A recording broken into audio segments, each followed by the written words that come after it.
right, Sports Talker Nation, welcome back once again. It's your host, the G-Man, as we continue with our 2016 team-by-team review of the NFL Draft.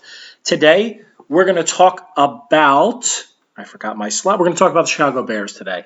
And I give them an A for effort and a D for delivery.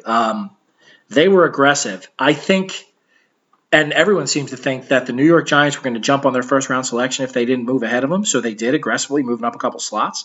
I just don't happen to love the player. In fact, I don't like the player at all. Let's get into what they did. So they took Leonard Floyd at number 9 overall. As I said, they had to move up to get him.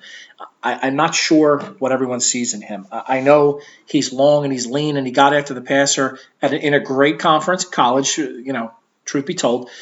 I just don't see it. I think he's not strong enough. I think he's going to get pushed around a little bit in the NFL. He only has that one speed outside move, and if he doesn't have the strength to go back inside or get the spin move, the DeMarcus Wares and the Von Millers and stuff have developed, I think his build isn't conducive to long-term success. So I don't love the pick. I do like their aggressiveness, though. Cody Whitehair I love. Their second-round pick I absolutely love. I think he is I think he's a long-term solution on the offensive line. I think he's a guard, not a tackle, but I think he can play tackle in a pinch, so if you start him there because that's where your need is, slide him back to guard where his limited athletic ability and his strength can act as strengths for him. I like John Bullard in the third round.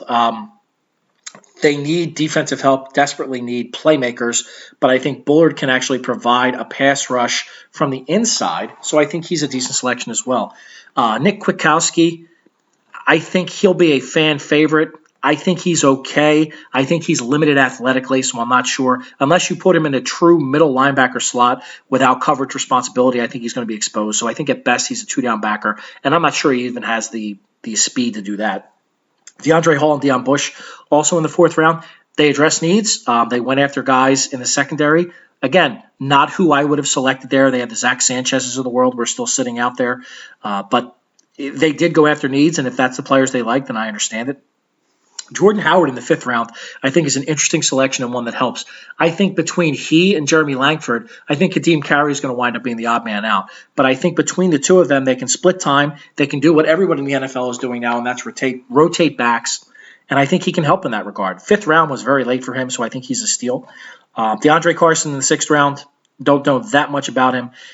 Daniel Braverman, I think, is a new slot machine. I think he's the slot receiver. Alshon Jeffrey on the outside. They need to develop another big receiver on the outside. But Braverman, I think, playing in the gaps with Martellus Bennett playing the tight end, he's going to find zones. He's going to find slots. He's going to make that team. I think he is Wes Welker light.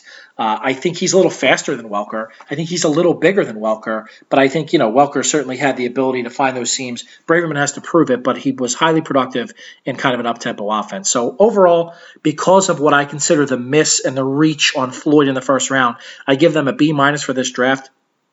Floyd is absolutely the reach. There's a couple of different opportunities that could have been steals. I think a Whitehair, a Bullard, but I'm going to go with Jordan Howard because I think they needed that position, and to get him as late as they did, I think he's really going to help them out. So overall, an okay draft. They certainly address needs, so let's see if they know the players better than I know the players. So with your 2016 team-by-team review of the Chicago Bears, I'm your host, the G-Man, and I am out.